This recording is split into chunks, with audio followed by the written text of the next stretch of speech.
অন্নপূর্ণা ভান্ডারের তৃতীয় দফায় ৩,০০০ টাকা এই মহিলারা পাবেন না।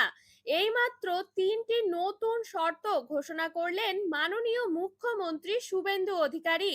কি সেই তিনটি শর্ত না মানলে অন্নপূর্ণা ভান্ডারের টাকা পাবেন না? জেনে নিন আজকের এই গুরুত্বপূর্ণ আপডেটে।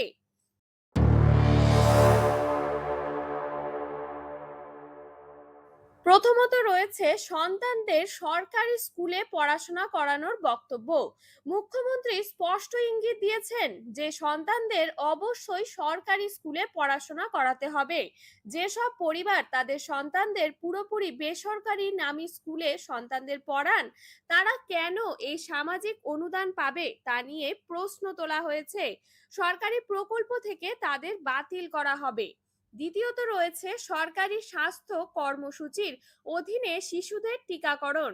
যে সমস্ত পরিবার নিজেদের সন্তানদের সরকারি স্বাস্থ্য কর্মসূচির আওতায় প্রয়োজনীয় বিনামূল্যে টিকাকরণ করাবে না, তারা এই সুবিধা থেকে বঞ্চিত হতে পারেন।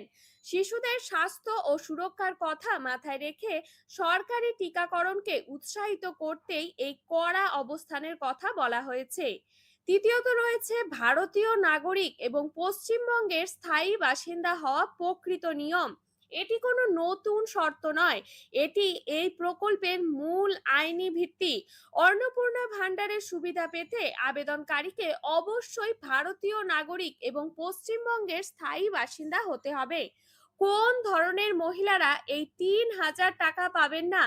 ২০২৬ সালে ১লা জুন থেকে চালু হওয়া অন্নপূর্ণা ভান্ডার যোজনার ফর্ম ফিল আপ করলেও বাতিল করে দেওয়া হবে। সরকারি চাকরিজীবী যেমন পরিবারের কোনো সদস্য স্থায়ীভাবে সরকারি চাকরি করলে বা পেনশন পেলে তাদের আবেদন বাতিল করা হবে। তারপর রয়েছে আয়করদাতা। আবেদনকারী বা তার পরিবার যদি ইনকাম ট্যাক্স প্রদান করেন তবে তিনি অযোগ্য বলে বিবেচিত হবেন। বয়স সীমা বহির্ভূত, যেমন আবেদনকারী মহিলার বয়স অবশ্যই 25 থেকে 60 বছরের মধ্যে যেতে হবে। এটা আমরা প্রত্যেকেই জানি।